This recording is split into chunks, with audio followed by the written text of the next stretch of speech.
Tell you. Okay, welcome very, very much to Conversations. Pleasure to welcome to the program Alton Maddox. He's a legend in our own time. We got him up as his identification as attorney at war, which is kind of a play on attorney at law, because he's been an active civil rights person concerned with all the issues of the black community particularly, but also human rights in general terms. And Alton, welcome so very, very much to Conversation. Well, thank you very much. And I know that you got a big kick out of hearing the word attorney at war. I think that's really funny. Well, but the reality of it is, you know... You are at war. Well, actually, in English jurisprudence, it was initially trial by combat. Oh, really? It was before we got into the whole jury system and all of that. Is that like admiralty law? So basically, the idea of me being called attorney at war is really not as odd as it sounds. Okay, right. Well, that's a student of the law can understand where it fits in. That's There's correct. Precedent. Absolutely, poet. No anyway, would you share with us, Alton, your background? I think you're out of the South, Georgia or something. Your background, born and raised, educated, and then let's talk about some of the issues that are confronting the human condition.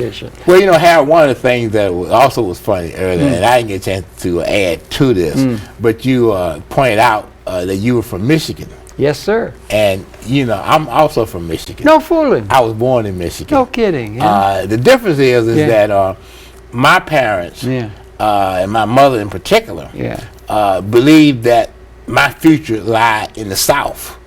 So we left Michigan. When you were an infant like I was born in Inkster.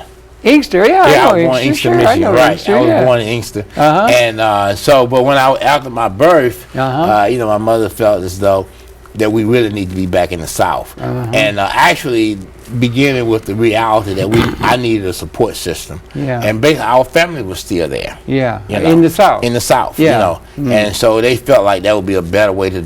Well, had they just come up briefly from? No, they had been there a little while. They had been there a little while, you know. But once I arrived, they just, you know, felt like, and I think it's real, that you need a support system. You know, and we had some relatives in Michigan, but it wasn't as expansive as it was in the South.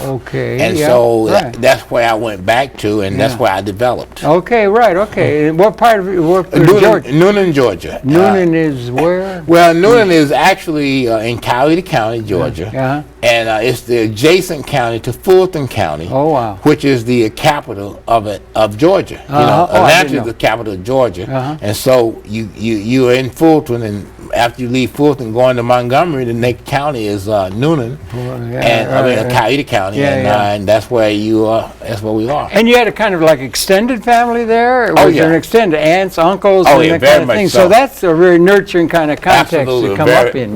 Very nurturing. And you know, then beyond that, you know, the school system was one at that time was nurturing, because actually when you grew up in the South, teachers had to be very much aware of your home life. Well, I was going to ask you some about the home life. They had to be very much aware of how you was reared, who your parents were, and all of that. That's all important, don't you think? Very important. Always. It still is. Very important. It's still an important question. As a teacher, my mother had to actually visit. She was a teacher? Yeah, she was a teacher. She was a professional teacher. And so she had to actually visit all of the families. I see. You know, several times a year. And she brought that conscience back to the dinner table. Yeah, and she brought that back, and it was just a requirement. So, you know, it was even in the education system, it was all like an extended families. Because you really got a chance to know the teachers, you got a chance to know the principals, you had to go to the same churches and all of that. So it was very much a different kind of development. What was the situation up in Michigan? What had taken them to Michigan in the first place, out of that beautiful, nurturing setting? You know? Well, I think the thing that took them there is what took a lot of people there was jobs. Jobs at the River Rouge Ford plant. Absolutely, Chrysler and all of that, you know, that they were working. Detroit was a happening town. It was a really good town. Very good town. About 1/6 of the economy revolved around Detroit. And they loved it. And it was a good life, but it just wasn't, in their opinion, good for raising a child. Okay, now, did you have brothers and sisters? I had one sister who was born after me. She, you know, went through the normal process, college and everything, and became a principal in a school system. and all of that. Immediate family, your mother was a professional teacher. Yes, right. What about your daddy? My dad became a preacher. A preacher? Right, right. Baptist, maybe? Yeah, Baptist. I understand. Right, certainly, right. How come there's so many Baptist preachers down south? You know, I don't know, but they sure can preach. Yeah? Well, they certainly can. Yeah, It's a big competition, but, you know, it's one of those kinds of lives. So I spent a lot of time in the church growing up. You know, because I would have to say that really. Were you seriously committed as a young Well, I man? wasn't seriously committed to the church. But there were social things going on. But it was the idea that, you know, this was what was expected. Yeah. And that's what I did, you know, as to meet those expectations. Yes, right. So I was pretty much in the church up to about 14 to 15 years of age. Yeah. You know, and basically involved in every kind of function of the church. Yeah. And then, you know, in the South. That can be a lot. Very much so. And in the South, you know, on Sundays, you really much rode the circuit. You were a circuit rider. Right, you were a circuit rider. You to go to all the events. All over the place, every Sunday, you know. And you were greeted well everywhere you went. Then, absolutely, right. And you were still living in the South of segregation. Yeah, absolutely, so you had all that nonsense. Oh, yeah, absolutely. Well, available as well. Yeah. And was it beginning to stir? You're younger and everything than Dr. King and all that, but was it beginning to stir? Was it beginning to happen? What year were you born? Well, I was born in 1945. 45. Okay, you're a younger man. Right. Yeah, I was born in 1945.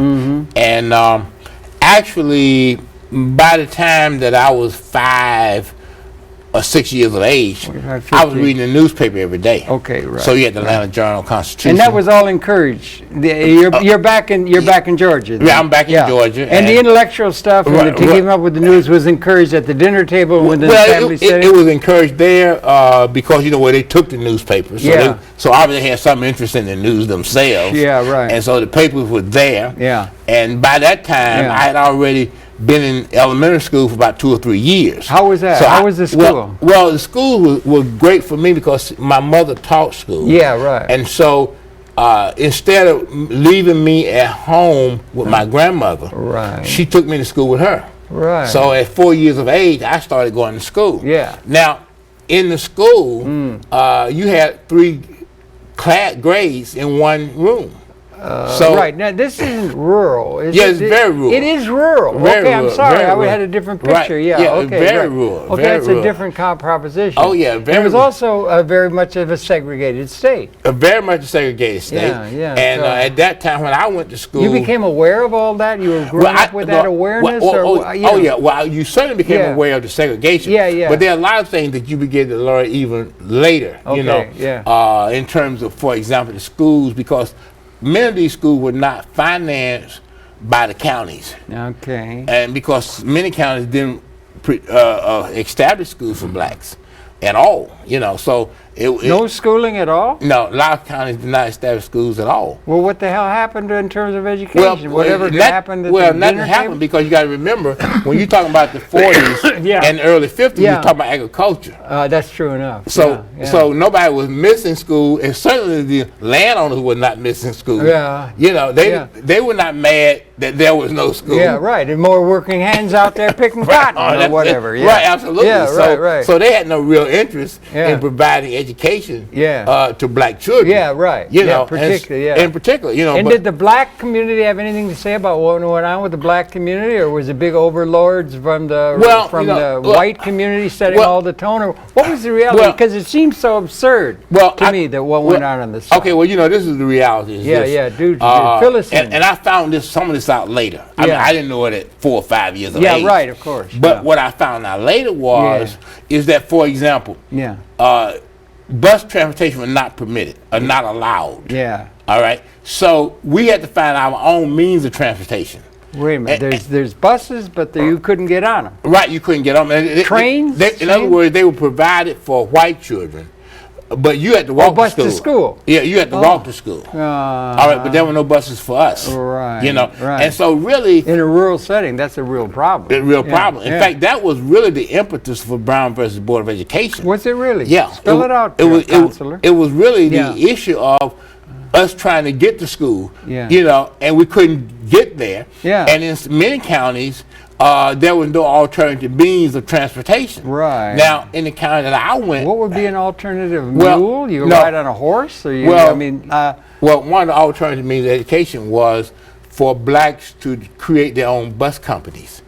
Ah, did that happen? In my county, it did. That's cool. Yeah, that was good. And so, as entrepreneurial, right? So therefore, you know, buses were available, but obviously for some modest fee, you know, in order to keep the maintenance of the buses going. Because you didn't have access to any of the taxes that would be. No, we didn't have. No, we didn't, because the county wouldn't provide nothing and wouldn't provide anything, and so the parents had to come up with some means of getting us to these schools. Yeah. And, you know, other than trying to walk 5 or 6 miles a day. And that was the basis of the Brown thing? That was pretty much the basis, because the county in South Carolina, in which was the mainstay of Brown versus Board of Education, was a county called Clarendon County in South Carolina. Okay. And in that county, the black parents submitted a petition.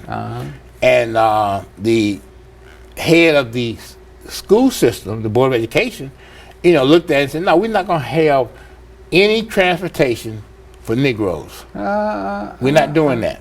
And so as a result of that, Thurgood Marsh and others, you know, were asked to come down and to look at it on the basis that we couldn't get bus transportation. Now, once they came out and looked at the lack of buses, then they looked at other things. You know, like we didn't have libraries, we didn't have cafeterias. Equal and unjust. Right, right, absolutely. Unequal and unjust. We didn't have any of that either. And so all of that evolved into Brown versus Board of Education. And that evolved into Martin King and all the rest. Absolutely, right. So that's how it really came about. Yeah, it was absurd. Right, just absolutely. absurd that you were going into. Absolutely. But you were going through that sort of wide awake. You were aware of that kind of thing as you were growing up. Oh, I was very much wide awake of it, because, you know, the other side of it is that aside from the schools, I can remember in terms of migration patterns.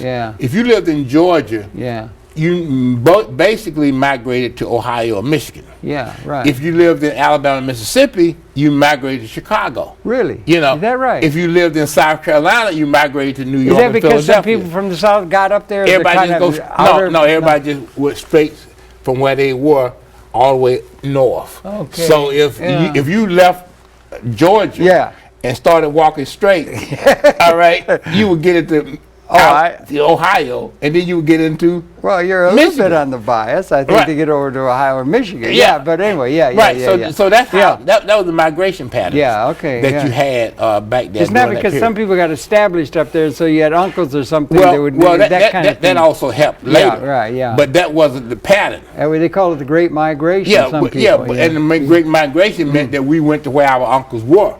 So how about in all that kind of context, you finally got to school. You got school at the dinner table with your mother and your dad and everything like that and everything. But then how you went to school and then you went to university, and because you became a man of the the law and all that kind of stuff. So well, what happened was, obviously we went through high school and all of that, and I'm growing up in Coyote County, where Dr. King's brother, A.D. King, had a church. You know, in the county I lived in. 1965. In the early 60s. You would have been 20 years old in 1965. And all that stuff was going on. 62, it happened, 63, all that. You were born right into it. You were a young man. You must have been having a lot of strong feelings and whatnot. Well, I was born right in it and pretty much very much involved in it because, you know, Dr. King, when he did come to Georgia, led the Albany movement down in Albany, Georgia. And, as it happened, he had to leave Albany because he couldn't get any traction in Albany. And go to Birmingham. He's early in his career. Early in his 1962, 63. That's early. 61. And so he couldn't get any traction, so he went over to Birmingham. Bull Connor was over there. Oh, God, the dogs, and his dogs. And Bull Connor gave him a lot of traction. But when he left Albany, the chief of police there was Laurie Pritchett. Now, Laurie Pritchett had formerly been the chief of police of Noonan, Georgia. Wow. So it was a lot of interconnections there. In this whole movement. Well, what was your attitude as a young man? You'd gone to high school, I guess, and the college and that sort of thing. And by the time you're 20, 65, 64, 63, you're out of college. You're in law school. Actually, no. Are you involved in the civil rights thing? Are you doing pamphlets? Are you doing? One of the things that happened. And what's your consciousness? One of the things that happened was, and we were down in D.C. in 2010, and Frank Smith who was a member of Student Nonviolent Coordinating Committee, was also from my hometown, Noonan. You had a reunion or something? Well, we were there for the Freedom Party, you know. Oh, the Freedom Party. We want to get to that. Right, Yeah, we had that going. Yeah, yeah. And one thing that Frank pointed out, because something you don't like to say yourself, is that unlike everybody else who was involved in civil rights, I came back to my own town and led it there. So I didn't go to Alabama or Mississippi where I didn't live. Well, there were lots of problems in Georgia you could address. Well, and that's what I did. You're good. And that's exactly what I did. Yeah. And so that's the reason why my involvement is a little bit different than most, because most people like who lived in Georgia, even Dr. King, went to Alabama and Mississippi and Tennessee. Salem, you know, to deal with. To deal with it, but not to deal with it in Georgia. I actually dealt with it in Georgia. But it was all there. It was the same in Georgia it was everywhere it was else. very much so. Everything that they had in Alabama, let's back up. How did you get to the law, and how did you get through the university and all that kind of stuff? Okay, that's part of an informal educational part. Well, that was sort of easy because when you grew up in injustice. Yes, okay. As I did. Well, you've been born into the right world if you're looking for injustice because it's manifest everywhere. All right, in Georgia. And back then, there wasn't a lot of television. Right. And too many movies were available. All right. Yeah. So basically, our real serious form of entertainment was the courthouse. Courthouse. Really? Yeah. The courthouse. The courthouse. You go down there and laugh at the judges? And what we did was because we needed something humorous. Well, because we lived in Noonan, which was only 30-some miles from Atlanta. Yeah. And a lot of people were getting in trouble. Getting in trouble over civil rights? Well, getting in trouble, you know, in the sense that white people were charging them with various crimes, whether they did it or not. Yeah, yeah. You know? As they had been for a long time. As they had been doing for a long load time. on their shoulders. Absolutely. Yeah. As they were getting into trouble, some blacks, especially starting in the late 50s, early 60s, started getting black attorneys. Okay. And they would come in from Atlanta. There were black attorneys. People like Donald Hollowell. Okay. You know, was one of the greats, you know, back then. And so they would come in, and a person like Donald Hollowell would come to Noonan, and it would be like watching like watching a Joe Louis Max smelling fat. You know what I mean? Because the man was had it together. Right. You know, in other words, you know, like back in the 30s, everybody in Harlem, when Joe Louis was fighting, would get by their radio. Joe Louis was Detroit. Absolutely, I know that. The Olympic Stadium. Right, absolutely, right. But they would get and started watching, you know, and so when these black lawyers would come in, you know, it was great to see some of them win. Yeah, but did it ever bother some of the local white folk? If they come in and they start winning, and then you start getting retribution. Well, how bad was it? They have white sheets and all that nonsense that we see in the films. This is the thing about it. Well, initially, it didn't bother white people because they didn't really want to deal with us anyway. Yeah. All right. Okay. So they didn't want to deal with us anyway. With us, you mean blacks people, or you mean uppity blacks? No, I mean blacks. Period. Okay. They didn't want to deal with us anyway. Okay. So when these lawyers started coming in, initially it wasn't no problem because hey, I don't really want to represent you. I mean, for example, the county I came out of was sort of an interesting county, and I can remember one case of a guy across the street from me. Yeah. And he delivered groceries. And so he going out on Friday night, and I reckon stayed out too late. Went to work that day, Saturday. And you said something about staying out late. What did you? Well, I'm referring to this guy right now that lives across the street. Well, in other words, I mean, it was Friday night. Everybody like to have a good time. Yeah, I might have a drink or two or something, a party. And the whole bit. And then probably came in too late to get back up too early. Okay. And so when he did go to work, you know, he was very tired. Yeah, right. Yeah. All right. And so he decided on this particular day that, you know, let me make my deliveries and run home because you see, delivery people always have a better idea what the job is than the boss does. Yes, sir, that's true. All right, and they always lead the boss to believe it's a little bit more difficult than it really is. I guess that's probably been the case for a long time. Okay. Yeah, right. All right. So you know, in that scheme of things, he figured I'll go home and get me about an hour and a half of winks. Shut eye, yeah. All right, and then jump up and go back to work. Yeah, yeah. And nobody knew it. They think I was out there on the job. Yeah, you know, right. doing Probably that. not the first time that happened on a Saturday morning. Right, sure. Yeah. You know, so that's what he did. But unfortunately, he slept past the hour and a half. Uh-oh. All right? And by the time he got back to the grocery store, they started asking, where are my groceries? You know, and this is a real true story. Yeah. But this sort of exemplified what the situation was. Yeah. When we got back to the job, the boss and a couple of his sons wanted to know where he had been. Yeah. Yeah. And so one thing led to the other and got very heated. Uh-huh. And as a result of that, he pulled out his knife to even the score. You know, between three men that were attacking him. Yeah. And in all of that, somebody got hurt.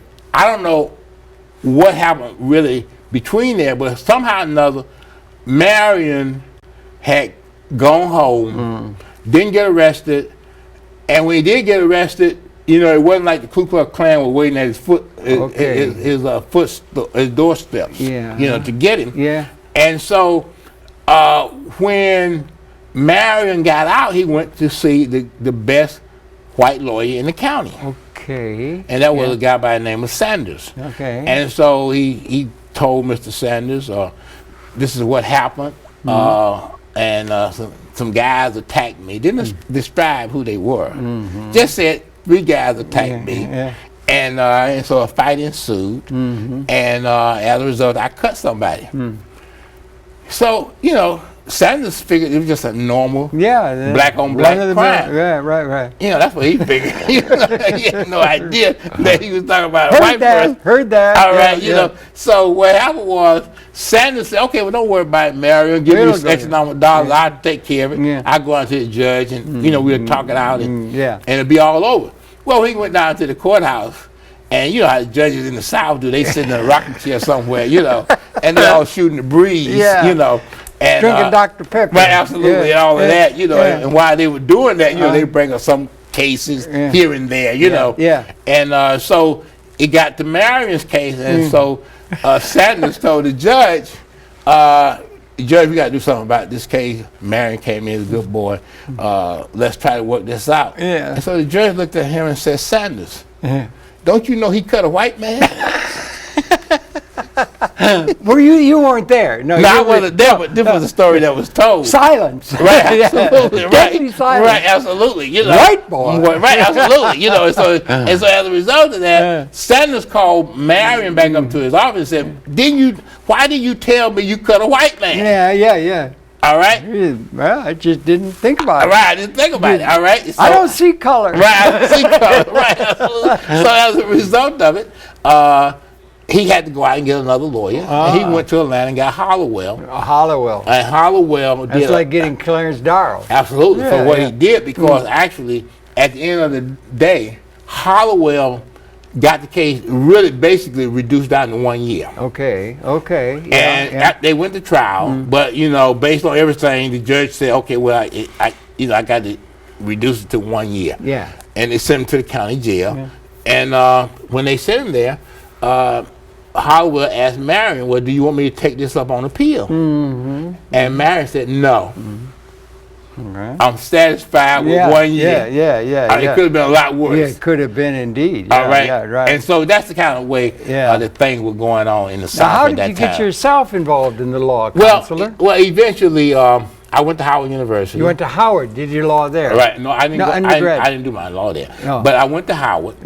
And I did the undergraduate there. That's your 18, 19 or something? Sure. Yeah, right. That like time, a regular I got a age. chance to meet people like Kwame Ture. That's where you met Kwame. And Jamil Abdul You weren't Alameen. Kwame Ture then. No, it was Stokely Carmichael. Right. She was Stokely then. Right. Great but spirit. Great guy. You know, I love him to this day. You know, and still doing things. You know, in his name. You know, to the day. But I got a chance to meet him and a lot of other people. But I'd already developed an idea of what I wanted to do in life. Which was? Law. Okay. And so, you know, when I got out, I didn't go immediately into law school. I came back to Georgia. And I reckon did a few things to create some ruckus in Georgia. And eventually... So this getting to be around 65, 63? No, well, actually, I graduated 67. Yeah, right, So, okay. actually, at that particular time, I came back to Georgia, and in 2 years, I said, well, I got to go to law school. Where should I go? And I thought about a lot of different places. I had a lot of applications in all over the place about where to go. But one day I said, you know what, I'll ride over to the University of Georgia. And because actually, if I really want to stay in Georgia and practice law in Georgia. And you had a feeling for Georgia. And I had a feeling for Georgia. You know, I said, well, why shouldn't I go over to Georgia and see what's going on over there? And so when I got over there, the only black law student, which was the second law student to be admitted to the University of Georgia Law School, was Bob Benham. And in the whole of the history of the university? In the whole history of the university. I became so the you're third. breaking... But Bob Benham was the second. Chester Davenport had been the first.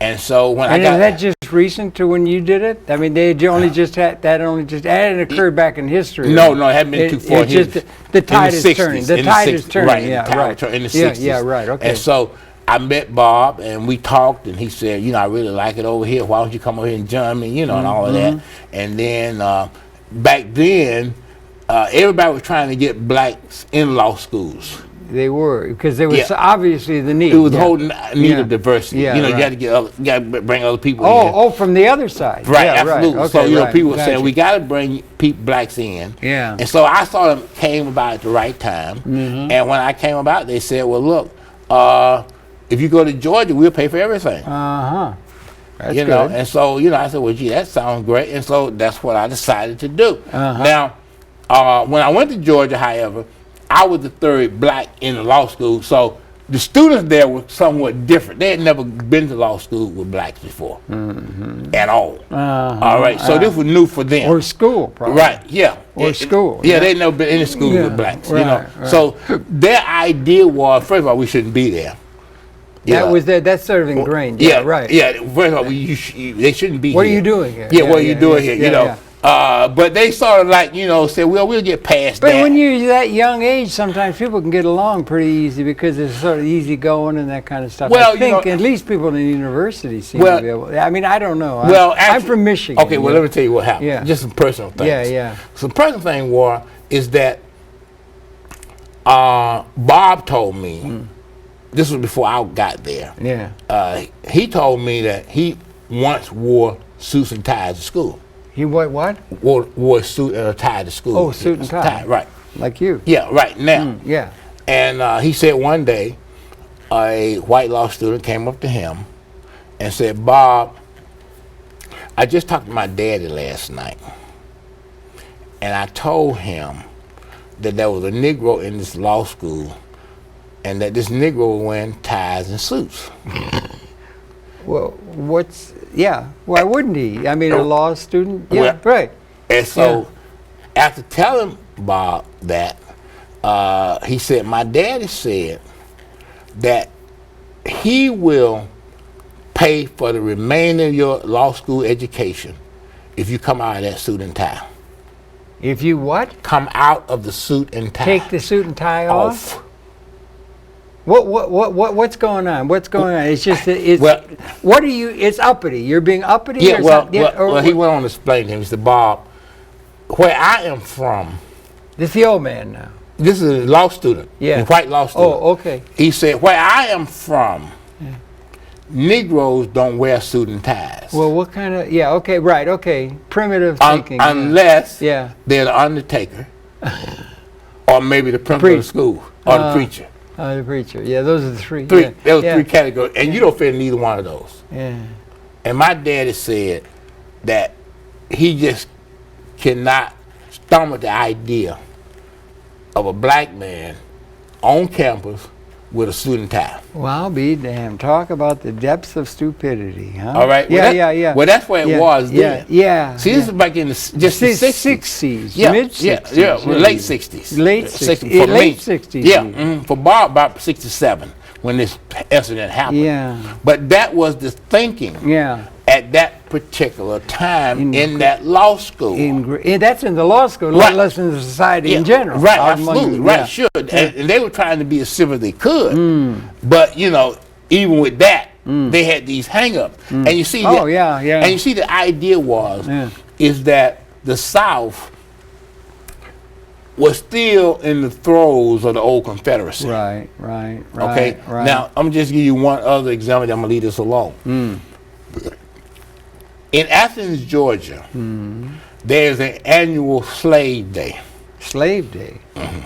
Okay, what's that about? I don't know. I Well, never heard. in Athens, Georgia, there's an annual Slave Day. Okay. And in 1969, for example, the town is premised on the fact that if you don't work for the university, you don't work.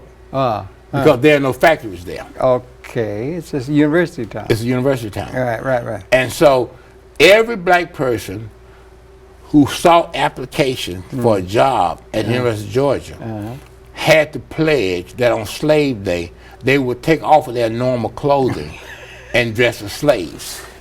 This Mel Brooks and could do is like a joke. This is 1969. Yeah. This is 1969.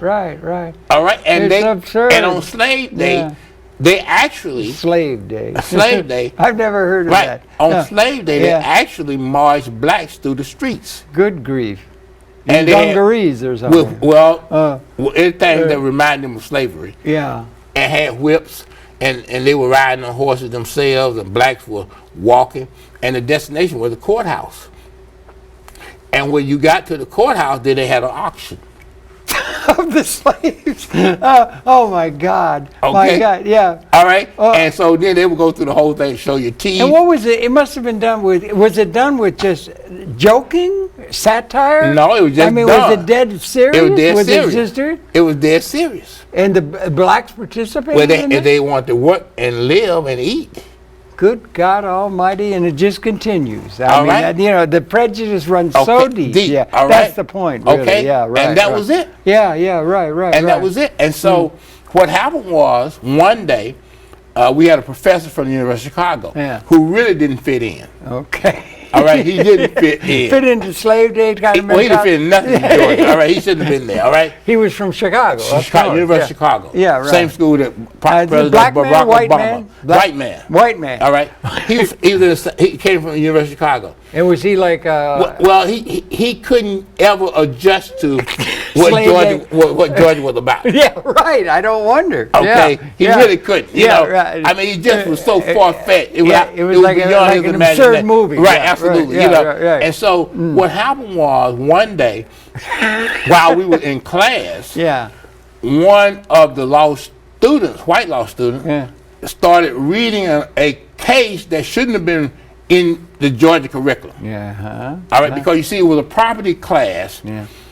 But it wasn't the traditional property law. He was dealing with contemporary issues. Okay. And so you had issues of blacks in white neighborhoods and all of that. Right. And he was actually trying to teach that. Yeah. All this right? man from Chicago. He came from Chicago. Yeah, right. He's trying to teach that. He was trying to teach that to the students. Right. And and in traditional property courses, there's no reference to blacks. Okay. So when you go to law school, we're not even in a property course. Yeah, right. At all. Okay. Okay. Yeah. So he had this new book, talking about us being a part of American fabric. Right. Okay. And so I'm sorry. It's like some absurd humor. Well, this is real. I know. This is real. I know what you mean. All right, this is real. Yeah. And so we were sitting up there talking. I mean, everybody was discussing the course and discussing the case. Yeah.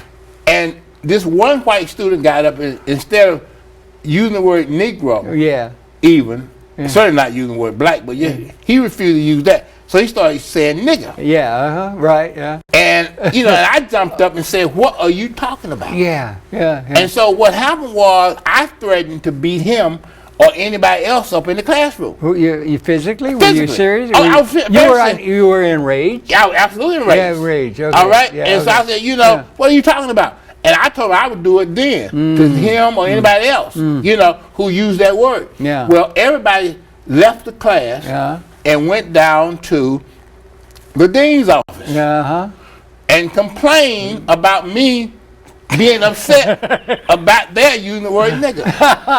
Okay? Oh, good. All right? Right. And so I said, and the dean then said, I want to talk to you, Maddox. I said, I don't have nothing to say to you if you want to talk about that because ain't nothing to talk about. Yeah. And so he said, well, no, we're going to talk. And then he went and told the other black law student, look, I'm going to talk to Maddox, and y'all going to be there when I talk to him. And I said, no, I'm not talking to him. So finally, I gave up and said, okay, I will talk to him. So we went out to this little restaurant. So you're about 25 years old, 26? No, I'm about, about 24. 24. You're feeling about your 24. old. Yeah, right. Okay. That's a dangerous age. Right, absolutely. So we go out to this restaurant, and so Dean Cowan said, "You are a disgrace to the Negro race." Oh my God. He said, everybody trying to be happy and lucky, and we trying to get along and all of that. And you're creating these obstacles. Yeah, right. And we can't have that. And so he let it go at that. Well, the only thing that saved my career was Professor Eggy, who was the professor from the University of Chicago. That's the guy from Chicago? Yeah, Professor Eggy. Yeah. And he came to me and he said, Maddox, he said, you better leave here. Leave the school? School. Yeah. And I said, why? And he said, well, your academic performance is going to be irrelevant to the grades you're going to get. Okay. He said, now you may be a scholar. But and you were. And I was. He said, but it won't be reflecting your grade. He said, because Dean Cowan told us all to give him your blue books. That was the examination book. The blue book where you write in exams. Blue he said, he going to take all of the blue books and he going to grade you himself. Now, at that particular time, even though, I sort of like Eggy. Who's got the movie rights to your life? I don't know. Who's got the movie rights? You better get that down. Some major film company. I don't know. They can't do justice to it. I don't know. I said to myself, I said, now, is Professor Eggy putting me on or not? Because I had to think about it. Right. Because I got a whole year now. I have invested at the University of Georgia. Absolutely, and you've had a life of 25 years of thinking. Right. I mean, you're trying to sort this thing out. Absolutely, it's like some absurd movie. Some absurd movie. So I was thinking about it, and then one day he called me back to his office, Professor Eggy. And he said, well, you thought about it, Matt, but when I got back to his office, he had an American flag all over the wall. The whole wall was an American flag. And I said, what are you doing with this flag on your wall? He said, Maddox, you don't understand. Maddox, You don't understand. They have told you to leave. And I'm going to be right behind you. Oh, the guy, He said, because you're going to have to get out of here. We're going back to Chicago. Right. He said, you got to get out of here. They got to lose. All right, you got to leave Georgia. All right, because you don't fit in, and they're through with you. And they're tired of you. What year of grad school, law school were you then? It was about 69. But first year. First year? Yeah, first year. That's a tough year, He said, you're going to have to leave here. He said, because the word is already out. You can't beat this. DP wants you gone. So how did it all come out? I left. You left? I left. And started all over again. Where? First of all, what I did, initially, I got a job, fortunately, with the College Entrance Examination Board. With the what? College Entrance Examination Board. I don't know. Okay. Well, this is the board that actually supervises academic testing for college students. Oh, really? Yeah. Okay. And I also got a second job with ETS, Education and Testing Service. So now I'm basically back for me in that kind of environment. Where? This is located? Atlanta. In Atlanta. Right, in Atlanta. And so I'm working over there now. And I just had this yearning to go to law school. Yeah. And so when it got to about late August, I said, man, I got to get out of here. Got to get out of that job.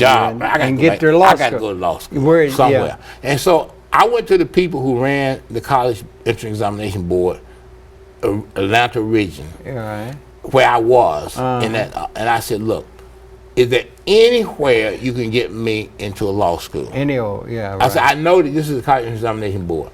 I know y'all got contacts. Right. They would have the right. It makes sense, So what they said, Maddox, we can get you in any law school you want to go to. Wow. However, Harvard? Anywhere. It don't make no difference. They said, however, all law schools are not going to be the same for you. because it's late in the day. You're talking about late August. Yeah. And And you're talking September about, and you're talking about financing. Yeah, right. Outside of that, everything's cool. Okay, but you got to get the money now. And Daddy and you don't wait it too late. Yeah. All right, but we can get you in school. Yeah. So they started working on it, and what they came up with, Father Robert Drinan of Boston College. I don't know if you knew him. And I don't know that name. Robert Drinan went to Congress. Yeah. He became a Catholic priest in Congress. Okay. He was anti-war. Okay. Yeah. All right. Yeah. In the late 60s. Yeah. Right. And so they contacted him, and he said, tell him to come up here, and we'll pay for his education. Boston College. Good. Yeah, really. Good. Yeah. That's where you went. That's where I went. Silver used to be there. Yeah. There's a guy named Silver in that college, right? Right, yeah. And there was, yeah, right. Okay, and that's where you went to law school. That's where I went to law school. You went to law school and you passed the bar and everything. You became an attorney. Absolutely, and did you start living in Boston for a No, while? what I did, I decided to come to New York. You decided to come to New York. I wanted to go back to Georgia. Yeah, you wanted to go back. You still got that nurturing thing. But I knew that if I went back to Georgia immediately, they were waiting for me. Midnight train to Georgia. But I wanted to go. You wanted to go back for immediately. family. You know, because that was my home. I mean, I love Georgia. Yeah, you do. You still do? Oh, you still do? Oh, I absolutely love Georgia. Okay, that's really interesting, yeah. But I knew that I couldn't go back immediately. Because you see what you have to do when you take... You got to build a reputation. And not only that, but you got to take a bar review course. Oh, well, yeah, you got to get past the bar. Did you pass the bar? Well, this is where... So I didn't go back immediately.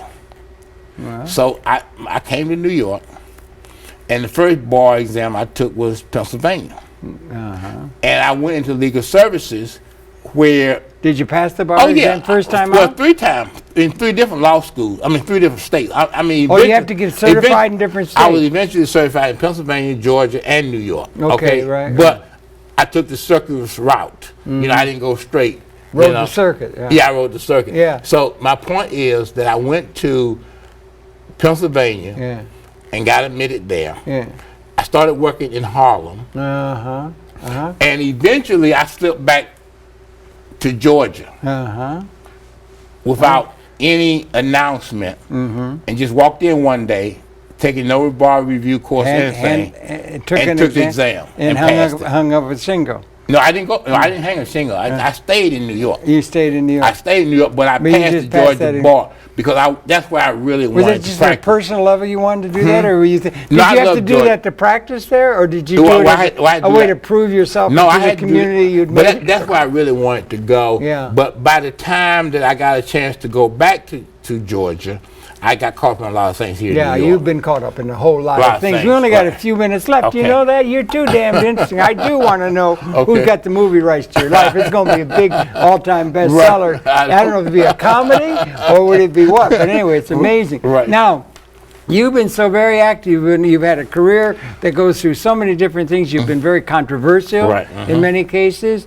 You've had a question like that. There's a whole lot of things we'd like to do to catch up with you. Right, sure. Let's see. Where do we begin? You're at MNN, Community Cop, one of the members of that. That's very good. Congrats, Nat Wood and co over there and everything. That's really good. And then you've also gotten interested in this recent experience on Community Cop. You said you were going to have a big meeting at the Cotton Club, and it was going to be about a freedom party. You got the freedom party going. So bring us up to date a little bit in terms of these last few minutes we got. Bring us more and tell us up to date. We got a pretty good picture of the opening scenes in Georgia and that, but now up to date here in New York.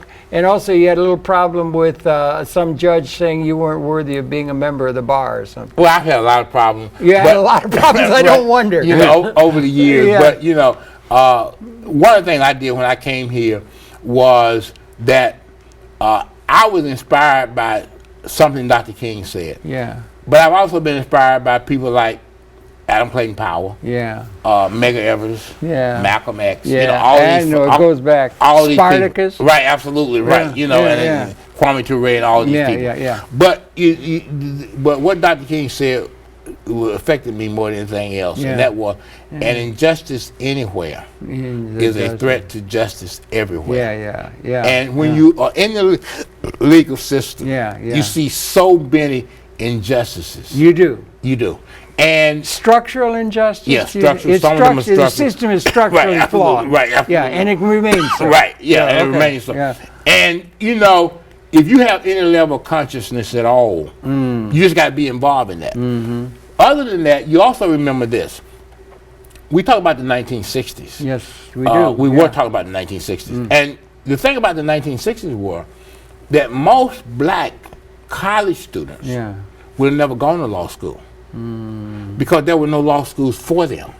The 60? Yeah, in the 60s, there were no law schools for them. I mean, if you added Howard University, which had a law school, with North Carolina Central, which had a law school, with South Carolina State, which had a law school, with Southern, Grambling, which had a law school, and Texas Southern, which had a law school. If you put all those law schools together, the student population would only be a fraction of Harvard University Law School. I'll be damned. Yeah. And we're not talking about other law schools, just that. But 60 seems to me so recent. And I can't imagine, I mean, I have a hard time focusing on it because it just doesn't ring somehow to me. It never had occurred to me that there was some problem about getting into law school if you very much so. And I'm sorry, it's hard for me to cognate on it. Law school only opened up to blacks in the late 60s. Late 60s, okay. That's when it first opened up to blacks.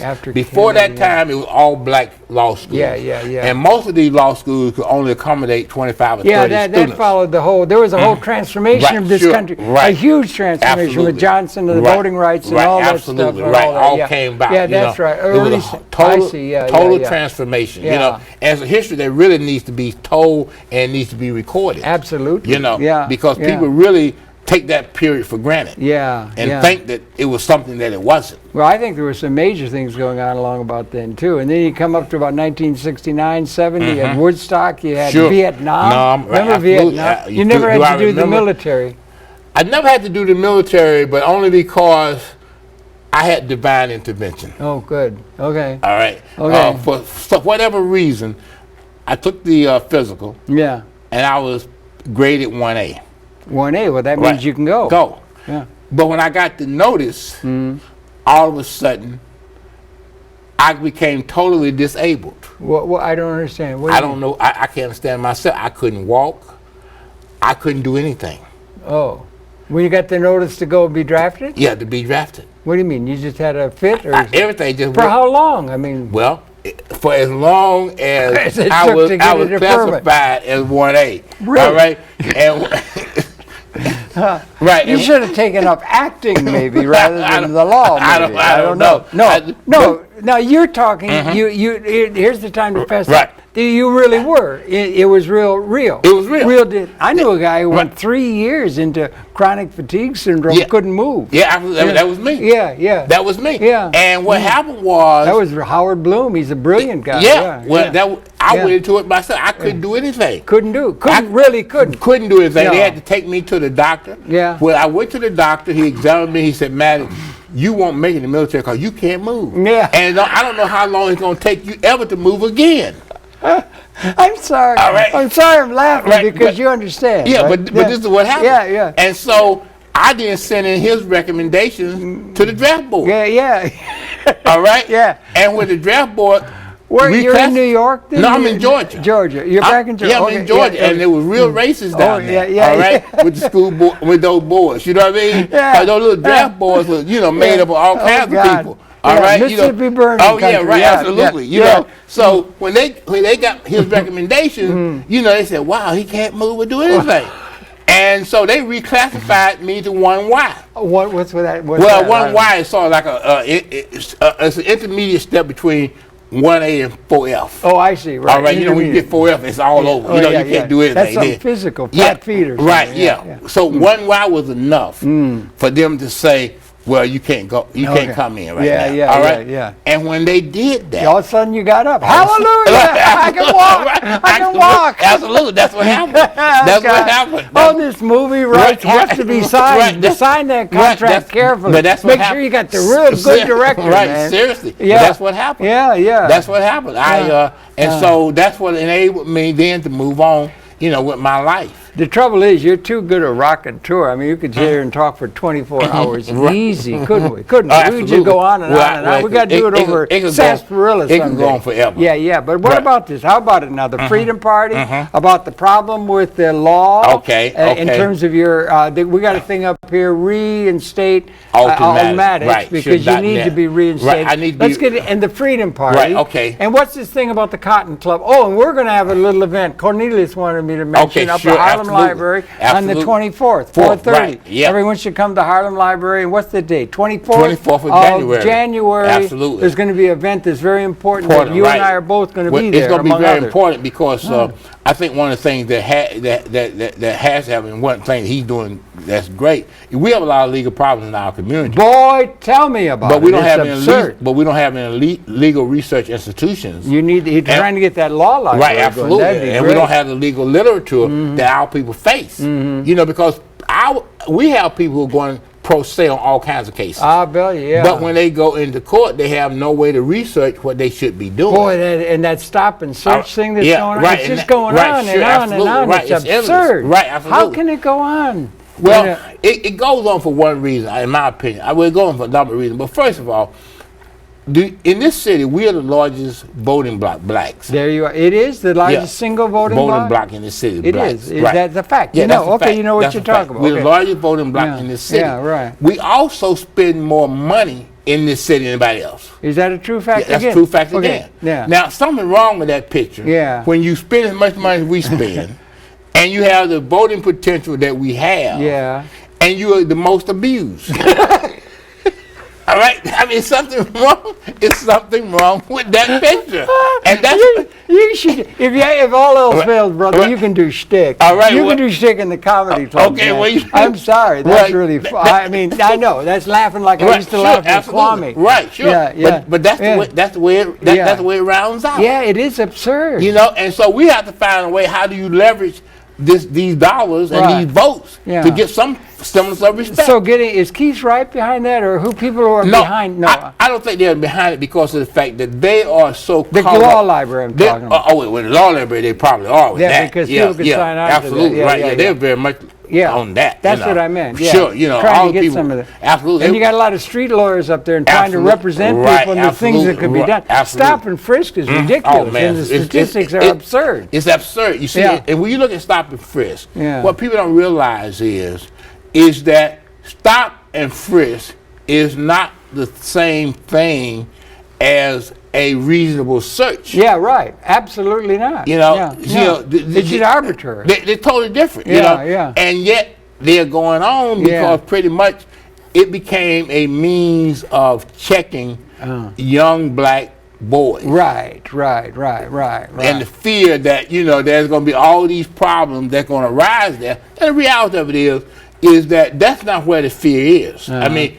But that's the way the judges look at it. That they're so afraid that they're going to get and that's guns. who they answer to. Middle class people, upper middle class people. That's who they answer to, and that consciousness, conscience there. And maybe because there's larger issues that the society is confronted with: structural unemployment, big problems, the economy, all kinds of things. Sure. So who are you going to? It's called scapegoating, is it not? Absolutely. Isn't it called scapegoating? Isn't that where it was like a lot of all down through all whole of human history? Absolutely. Right up until it continues now. Right, absolutely. We got to do something about it. We ought to start a political party called the Freedom Party. Well, I think what do you think of that idea? Well, it's a great idea. I got this idea. It just came to me. Well, I tell you, I'm going to steal it. Yeah, okay. Steal away. I'm going to steal away, brother. I'm going to steal away. Yeah. All right? Because it's a great idea. That's the only way you can leverage your power is through an independent party. And other people have done it. It's nothing new. No. To gain that success, and that's one of the things that we're working on right now. Yeah.